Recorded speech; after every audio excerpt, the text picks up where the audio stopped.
নমস্কাৰ ছাত্ৰীসকল, ড্ৰিমছ অসমৰ নতুন ভিডিঅ'লৈ আপোনালোকক স্বাগতম জনাইছোঁ। আজি ভিডিঅ'টোত মই আপোনালোকলৈ লৈ আহিছোঁ ইউডাছ প্লাছৰ কিছু গুৰুত্বপূৰ্ণ তথ্য। যিসকল ছাত্ৰ ছাত্ৰীক আপোনালোকে পূৰ্বতে ড্ৰপ বক্স কৰিছিল, সেই ড্ৰপ বক্সসমূহ খালী কৰিবলৈ নিৰ্দেশনা আহিছে। আপোনালোকৰ যি ড্ৰপ বক্সৰ ষ্টুডেণ্টসমূহ আপোনালোকৰ ষ্টেটাছ কেনেকৈ চেক কৰিব আপোনালোকক দেখুৱাইছোঁ মই। চাওক, আপোনাৰ মোবাইলতে আপোনালোকৰ যি ছাত্ৰ ছাত্ৰীসকলৰ ড্ৰপ বক্স চেক কৰিব পাৰিব। কেনেকৈ চেক কৰিব আপোনালোকক মই জনাই গৈছোঁ।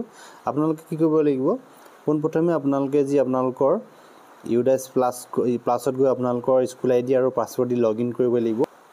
ইউডাছ প্লাছৰ যি আপোনালোকৰ ষ্টুডেণ্টৰ ডাটাসমূহ এইদৰে আপোনালোকে দেখিবলৈ পাব। চাওক, আপোনালোকে দেখিবলৈ পাইছে এই বাওঁফালে স্ক্ৰীণত দেখিবলৈ পাইছে school dashboard, school profile, list of all student. So' আপোনালোকে কি কৰিব লাগিব, এই লিষ্ট অফ অল ষ্টুডেণ্টত ক্লিক কৰিব লাগিব। লিষ্ট অফ অল ষ্টুডেণ্টত ক্লিক কৰাৰ পিছতে দেখিবলৈ পাইছে active student, drop box student, inactive student. So' আপোনালোকে কি কৰিব লাগিব, এই ড্ৰপ বক্সত আপোনালোকে যিসকল ছাত্ৰ ছাত্ৰীক ড্ৰপ বক্স কৰিছিল, সেই ড্ৰপ বক্সত থকা ছাত্ৰ ছাত্ৰীসকলৰ ষ্টেটাছটো চেক কৰিব লাগিব। চ' মই ইয়াত ক্লিক কৰি দিছোঁ। ইয়াত ক্লিক কৰাৰ পিছতে দেখিবলৈ পাইছে আপোনালোকে আমাৰ স্কুলখনৰ নামটো ইয়াত ওলাই গৈছে।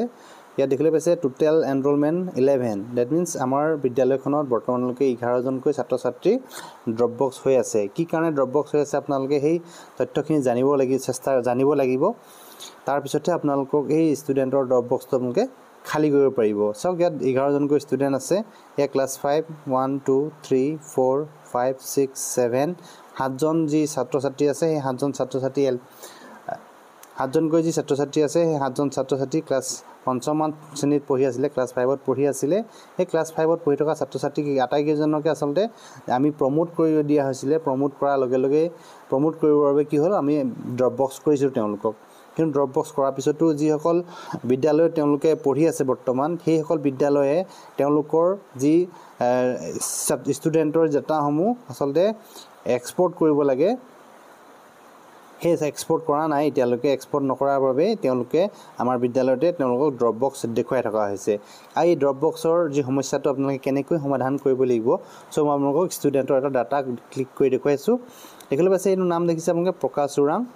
ইয়াৰ প্ৰকাশ ওৰাং ক্লাছ 5ৰ ষ্টুডেণ্ট। আৰু ইয়াত মই কি দেখিবলৈ পাইছে আপোনালোকে এটা বক্স দেখিবলৈ পাইছে, do you want to change the drop box status. আপোনালোকে কি কৰিব লাগিব, এই বক্সটো আছে, এই বক্সত টিক মাৰি দিব লাগিব। টিক মৰাৰ পিছতে দেখিবলৈ পাইছে তলত ষ্টুডেণ্ট ষ্টেটাছ, সেই তলৰ ষ্টুডেণ্টৰ ষ্টেটাছটো আপুনি চেক কৰিব লাগিব। ইয়াত ষ্টুডেণ্ট ষ্টেটাছ চেক কৰিছে। মই ষ্টুডেণ্ট ষ্টেটাছত ক্লিক কৰাৰ লগে লগে দেখিবলৈ পাইছে কেইবাটাও অপশ্যন আহি গৈছে। দেখিবলৈ পাইছে 1 নম্বৰতে মাৰ্ক ইনএক্টিভ ষ্টুডেণ্ট, ছেকেণ্ডত আছে left school without TC currently mark drop out, left school with TC non drop out, left school TC non drop out, left school with TC currently mark drop out.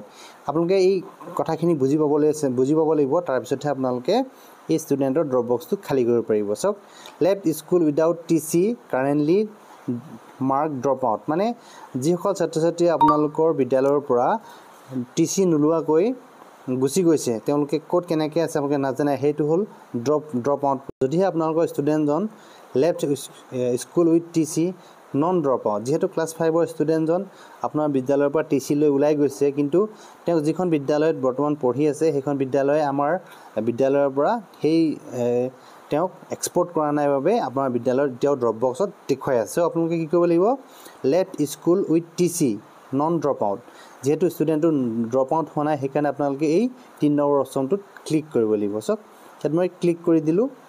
Click কৰাৰ পিছতেই তলত দেখিবলৈ পাইছে আৰু এটা option আছে marks.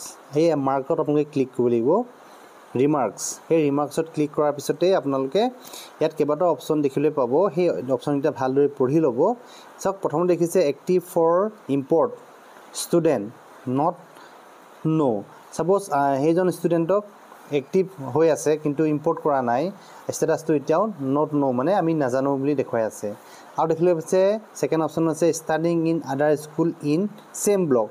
যিহেতু class 5ৰ ষ্টুডেণ্টজন আপোনালোকৰ বিদ্যালয়ৰ পৰা পাছ কৰি ওলাই গৈছে আৰু বেলেগ এখন স্কুলত পঢ়ি আছে, যদিহে আপোনালোকৰ ছেম ব্লকত মানে একেটা ব্লকৰ ভিতৰতেই বেলেগ স্কুলত পঢ়ি আছে, তেতিয়ালৈকে আপোনালোকে এই ছেকেণ্ড অপশ্যনটো চিলেক্ট কৰিব লাগিব।